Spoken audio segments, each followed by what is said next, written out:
On January 16th of this year, Gene Cernan died. Gene Cernan was the commander of Apollo 17, and he holds the dubious distinction of being the last person to step foot on the moon. He's like Neil Armstrong, but opposite. Today, there are only 6 people alive who have walked on the moon.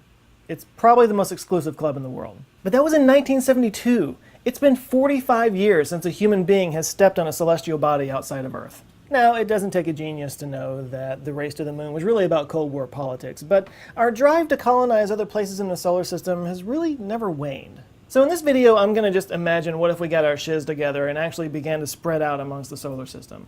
Here are 6 best options. And stick around for my number 1, because you're going to want to fight me on it. Bring it on.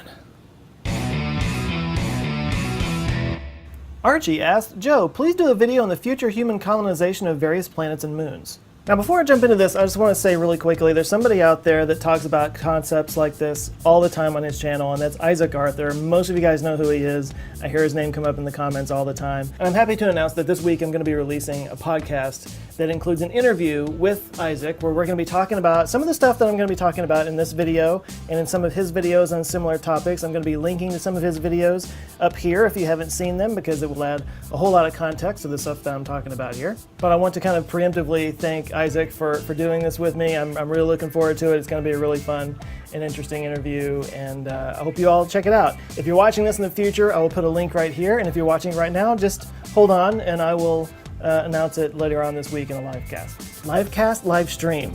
I know what things are. All right, so let's start with the big question. Why colonize planets at all? Now, Elon Musk has been one of the biggest proponents of space colonization lately. He recently announced his plan for SpaceX to go to Mars. And his reasoning behind it is that he thinks that we need to basically back up the hard drive of our species. The fact of the matter is, the Earth has had 5 major mass extinctions throughout its history, and many believe that we're going through a 6th right now of our own making. But even if we totally get our act together and manage to reverse that trend, we're always one supervolcano or big asteroid or gamma ray burst away from reaching the end of the history book. And even if we somehow manage to avoid all of those fates, the fact of the matter is someday the sun is going to reach the end of its lifespan, at which point it's going to expand out into the size of a red giant, basically swallowing the Earth. Talk about global warming. And while, yes, that's not likely to happen for many billions and more years, still, spreading our species onto other planets is kind of necessary for us to be able to survive long term. So what are our options here in the solar system? Well, unfortunately, as Dorothy learned, there's no place like home. We are evolved to live and survive in the very specific conditions of this planet. No matter where we go, there's going to be compromises and there's going to be some engineering challenges. So when examining other places in the solar system for us to go to, we want to try to get them as Earth-like as possible. And I'm going to break those down to 3 core ingredients, and that's temperature, air pressure, and gravity. So we have those 3 variables, gravity, air pressure, and temperature. We're going to use those to gauge how similar to Earth and how easy these places would be to colonize. And with that in mind, let's get to our first option, the moon. The moon has 1/6 the gravity of Earth, has 0 air pressure, because there's not really much of an atmosphere at all, and the temperatures are pretty extreme, 253 degrees in the sun and negative 253 in the shade. So, not optimal.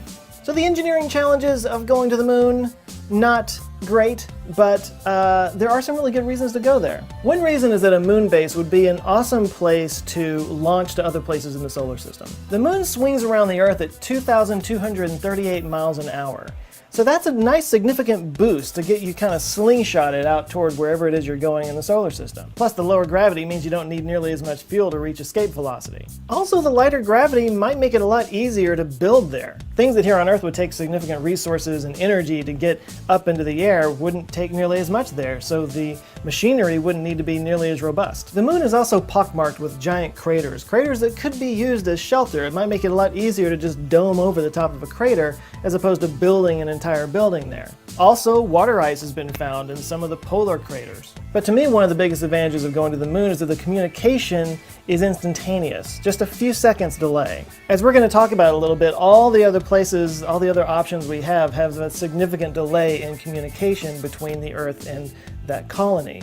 But the moon, it's pretty much instantaneous, which means that any kind of emergencies that might come up would have the entire team on Earth working instantaneously with the crew and the colonists on the moon base to be able to solve those problems. They wouldn't be completely on their own. That means the moon would be a great place to test out technologies and try some of the things that would be necessary on these other planets and on these other surfaces, and be able to work out all the kinks early on so that you can apply those technologies and those modes to other places. So even though it doesn't really match any of the variables that we've set up here, I still think I'm kind of amazed that we haven't talked more about going to the moon lately, going back and creating a colony or a moon base of some kind, because there's some real advantages.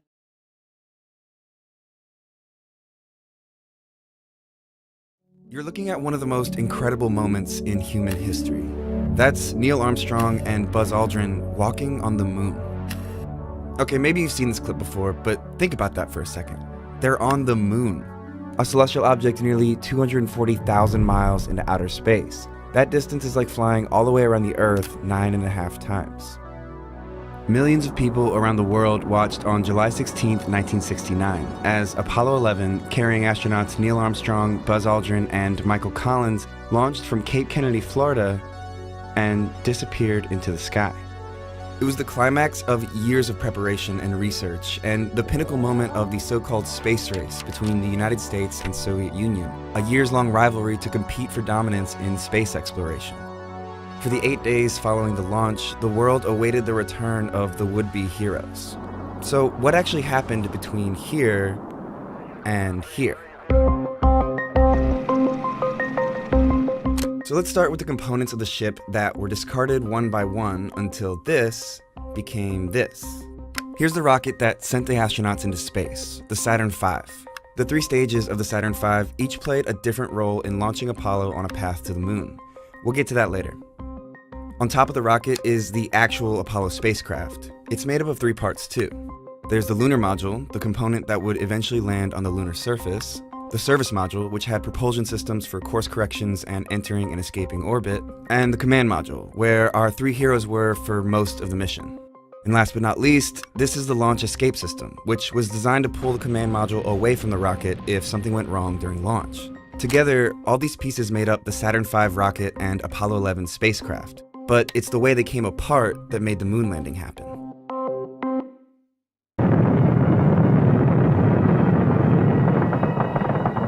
The Saturn V's first stage launched Apollo, carrying the spacecraft 42 miles above the Earth and reaching a speed of about 6,000 miles per hour. The first stage then detached, and once the Saturn V's second stage kicked in, the now needless launch escape system jettisoned too.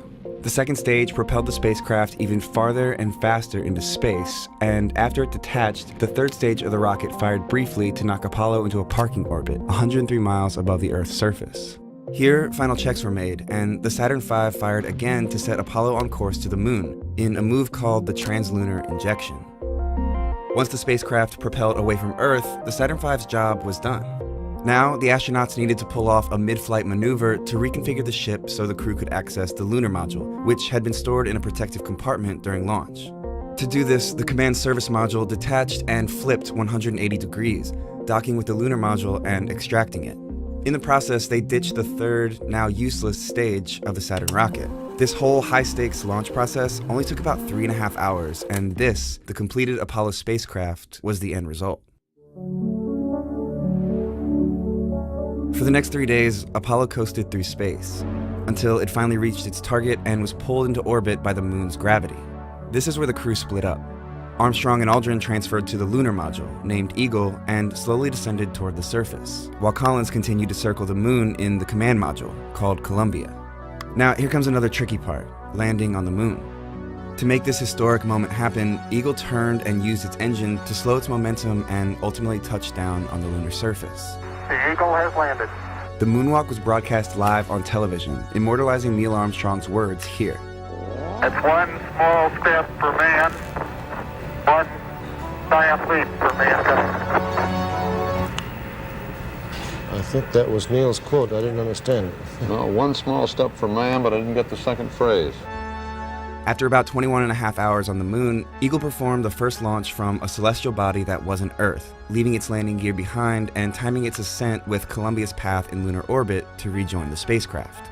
Once Armstrong and Aldrin transferred back into the command module, the lunar module was no longer needed. Just like before, Apollo needed to break out of orbit. This maneuver was called the trans-Earth injection and began the 2.5-day journey home. Upon approaching its entry point into Earth's atmosphere and no longer needing its propulsion engines, Apollo jettisoned the service module and prepared for re-entry, protected by the now exposed heat shield on the bottom of the command module. Apollo blazes across the heavens, coming back to Earth at 25,000 miles an hour. Parachutes deployed, and Columbia splashed down safely into the Pacific Ocean. And what was once a 3,000-ton behemoth of rocket, fuel, and freight was reduced to this: a small command module floating in the ocean, carrying 3 astronauts and rock samples collected from the surface of the moon.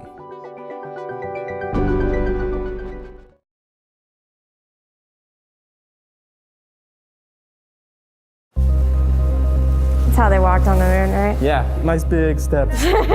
Someday, humans will travel to the moon and Mars. But we probably won't be able to bring everything that we need with us when we go. So we're going to have to get creative. We're going to need to live off the land. That means utilizing the natural resources of that location to survive. And NASA's working on that. Welcome to SwampWorks at NASA's Kennedy Space Center. Here, engineers are dreaming up new technologies that will help astronauts live on the surface of other worlds, like the moon and Mars. Nathan Gelino, a research engineer at NASA, put it more succinctly. You can think of us like the pioneers during the gold rush. Nathan is working on tools to help astronauts use the resources they'll find on other worlds. An obvious resource that's crucially important to human settlement is water. Scientists are pretty sure that large deposits of water ice exist on the moon, which could be harvested for future missions. Water can be used for life support systems, drinking water, watering plants, but water is also rocket fuel. So if you use cryogenic oxygen and cryogenic hydrogen and mix them together, that's what rockets use to fly. So you can think of it as being a lunar gas station as well. And both the moon and Mars are covered with another key resource, regolith, or interplanetary dirt. It's the rocky, powdery soil found on the moon and Mars, but it doesn't have the abundance of organic materials that our soil has. NASA is interested in using the regolith in a number of different ways, like building tools, furniture, and even habitats. It's not practical to send concrete to the moon or Mars, and so we want to learn how to make building materials out of the resources that are available there. So let's say I'm going to the moon, but I want to build a habitat there first. What are the things that I need to set up beforehand to make that happen? First, we need to figure out exactly where they are. We need to do prospecting. We have very small rovers and flyers that are designed to quickly go and take samples in remote locations and find out whether or not there's the material that you're interested in there. Yeah, send the robots to do that first. That's exactly right. The best way to design a robot for prospecting in lunar dirt is to practice with the stuff here on Earth. And at SwampWorks, engineers have built a mini lunar surface based on what we know about the moon's regolith. I swear, this job always requires me to get into weird bodysuits. Ta-da! Welcome to the lunar surface. So this is what the lunar surface feels like. Right, so this is a very, what we call a physical simulant. Okay. And so it mimics the physical properties of the lunar simulant really well. So when they were hopping on the moon, it felt a bit like they were on the beach. Yep. So crazy. You just would not think that this is the texture of the moon. Right. It feels very pillowy. Yes. NASA has designed a prototype robot called Razor, designed to harvest lunar soil so that astronauts can build with it. And so the whole goal of this robot was to be able to dig when you don't weigh very much and you're in a reduced gravity. So we tackled this in a couple different ways. The first was these bucket drums. And so these are actually the excavation and storage tool for the excavator. These scoops, when it's spinning in this direction, it's digging. And then if you spin it this direction, it's able to dump. So it's basically like one big rotating shovel. Right, exactly. So once you have your lunar soil, then what do you do with it? Well, it's time to turn it into building material. NASA has found a way to combine regolith with polymers like plastics or resins in just the right way to create the raw material for printing. And where do you get polymers? Well, astronaut trash should do the trick. You can take your trash, combine it with Mars or lunar soil, Yep. mush it together, and you've got your printer feedstock. Yep. So you mush it together in a very specific mixture ratio. Okay. And what you get is a polymer composite concrete. And so you can make that polymer composite concrete either using the granular material right off the ground, or you can heat up and draw out that granular material into a glass fiber. And then if you use the glass fiber, it makes the material really strong, like carbon fiber or Kevlar. And that's what we're using today, right? And that's what we're going to use today. Right, this is what we're going to be pouring into the 3D printer. You have a whole bunch of trinkets here. So those are called regos. Those aren't actually printed. Those are sintered regolith. Yeah. But they're regolith Regos. Love it. Regos are great, but for more complex structures, NASA wants to use its regolith concrete for full-on 3D printing. With this material, you can do any kind of civil structure that you might need, whether it's a habitat or a blast wall or a road or maybe a hangar. But you also can print furniture or any other kind of things you need. So we're going to print a podium. I need a podium when I'm going to run the government on Mars, so I need to bang my gavel on something. This was a pretty slow process, so we didn't get to stick around to see the whole podium. In theory, though, this technology is a game changer. It could one day enable the big settlements on the Moon and Mars that we all love to dream about. But if NASA wants to build entire colonies this way, it'll have to speed things up.